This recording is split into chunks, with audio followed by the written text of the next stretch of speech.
Bueno, mi nombre es Duan Burgos y hoy les vengo a hablar sobre el examen neurológico del paciente.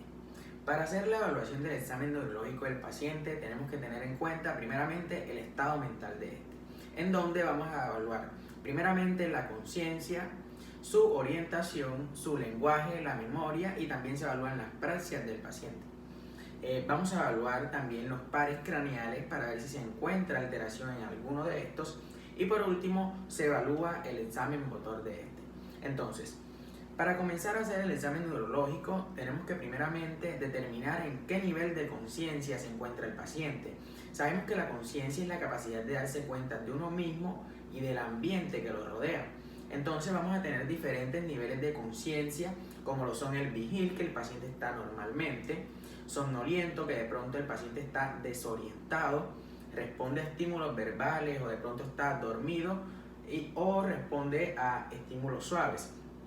Otro nivel de conciencia es el estupor, que el paciente va a estar dormido y solamente va a responder a estímulos fuertes. Y por último, en coma, que ya el paciente no tiene respuesta alguna. Además de eso, también vamos a evaluar la escala de coma de Glasgow, que digamos que nos sirve para determinar el estado de alerta en que se encuentra el paciente en base a una puntuación. Esta escala nos permite evaluar tres cosas. La primera, la apertura ocular de este, nos permite ver su respuesta verbal y también su respuesta motora. La apertura ocular le vamos a dar una calificación de 1 a 4 dependiendo a esas respuestas que nos esté indicando el paciente. A la respuesta verbal le vamos a dar una puntuación de 1 a 5 y a la respuesta motora le vamos a dar una calificación de 1 a 6. En cuanto a la orientación del paciente, vamos a tener si el paciente se encuentra ubicado en tiempo, espacio o persona, es decir, en las tres esferas mentales. En cuanto al tiempo, si de pronto sabe qué día es, qué mes o en qué año se encuentra. En cuanto al espacio, si saben dónde se encuentra en ese momento, sea barrio, ciudad. O en cuanto a persona, si sabe de pronto información personal de él o si la recuerda como su nombre, su edad o información personal de alguno de sus familiares. En cuanto a la evaluación del lenguaje, vamos a mirar si se encuentran alteraciones en esta, como podemos encontrar disartria, la incapacidad de articular bien las palabras, de pronto difonia, alteraciones en la voz o afasias en donde se pueden presentar alteraciones o pérdidas del lenguaje por algún daño cerebral. Vamos a encontrar tres tipos de afasia: una afasia sensitiva, una motora y una mixta. La afasia sensitiva, digamos que el paciente pierde la capacidad de interpretar las palabras o lo que le dicen. En la afasia motora, el paciente, digamos que no tiene la capacidad de articular bien la información que va a decir, es decir, el paciente entiende pero no habla. Y la mixta, digamos que abarca ambos procesos. Entonces podemos encontrar dos tipos de afasia más frecuentes, que son la afasia de Broca y la afasia de Wernicke.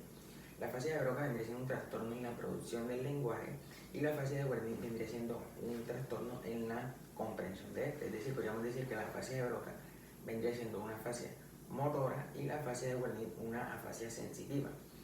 En cuanto a la memoria, sabemos que es la capacidad para almacenar o recordar información. Entonces vamos a evaluarle al paciente la memoria de inmediata, mediano y corto plazo, dándole alguna información y dependiendo de cómo la recuerde.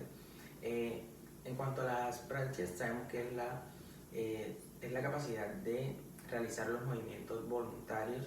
Entonces vamos a mirar si el paciente presenta alteraciones, es decir, apraxias, que es la incapacidad del paciente de hacer movimientos voluntarios o a la orden verbal. Entonces le vamos a decir al paciente que imite peinarse, que imite cepillarse, para ver cómo él se desenvuelve haciendo este tipo de actividades y poder determinar si presenta una alteración o no la presenta. En cuanto a la evaluación de los pares craneales, comenzamos evaluando el primer par, que es el olfatorio. Podemos al paciente oler sustancias para ver si este tiene una precisión de los olores, donde podemos encontrar anosmia, hiperosmia, caposmia o hiposmia. En cuanto a la evaluación del segundo par, que es el óptico, vamos a evaluar la agudeza visual, el campo visual y por último el fondo de ojo. La agudeza visual la evaluamos con la tabla de Snell para darle una puntuación o con la prueba de cuentadedos. El campo visual, ponemos ambas manos frente al paciente desde la periferia, donde podemos encontrar escotomas o hemianopsias.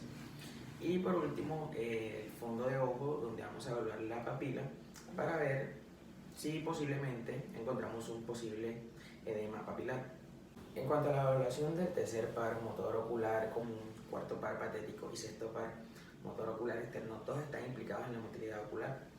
Entonces le vamos a pedir al paciente que con la mirada nos siga y nosotros con un objeto le hacemos en forma de H para evaluar cómo está, digamos que la mirada de ese paciente. Vemos también el reflejo fotomotor, vamos a ver la apertura ocular, si se encuentra simétrica, y vamos a ver si presenta una posible desviación del globo ocular. Entonces, si hay parálisis del tercer par, va a haber ptosis palpebral y desviación de la mirada hacia abajo y hacia afuera.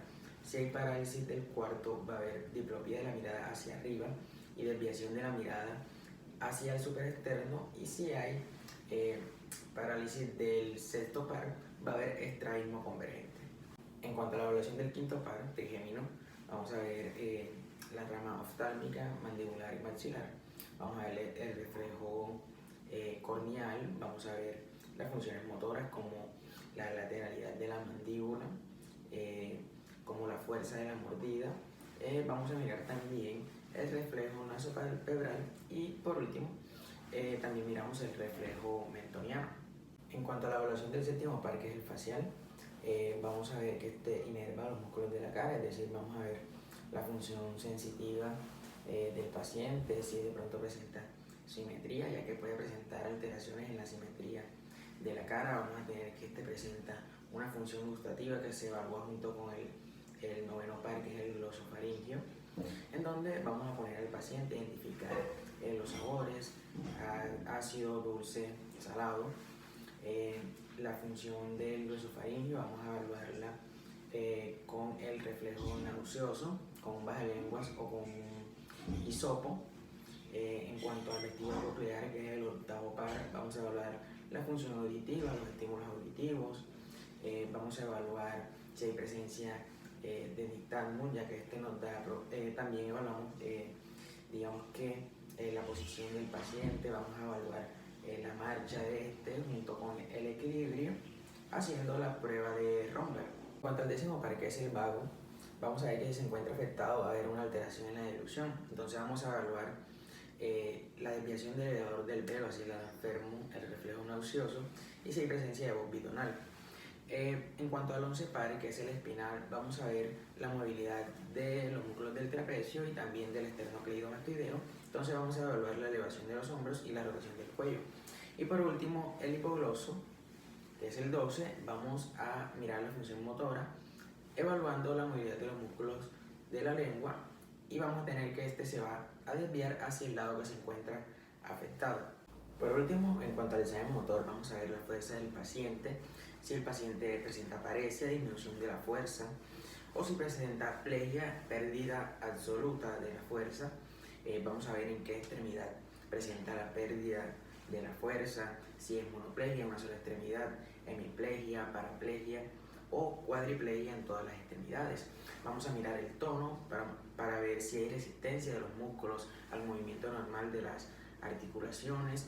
Vamos a ver si hay hipertonia, distonia, paratonia o hipotonia. Además de eso, vamos a ver el trofismo, vamos a ver si hay atrofia, disminución de la masa muscular, o si hay hipertrofia, aumento de la masa muscular del paciente. Bueno, además de eso, al paciente le vamos a evaluar los reflejos osteotendinosos, que no es más que una respuesta simpática que se integra a través de la médula. Este se va a realizar con el martillo de goma, percutiendo el tendón donde debe haber una contracción muscular. Entonces vamos a mirar si el paciente presenta arreflexia, es decir, ausencia de ese reflejo, hiporreflexia si hay disminución de este, hiperreflexia si hay aumento exagerado de ese reflejo, o si se presentan reflejos normales.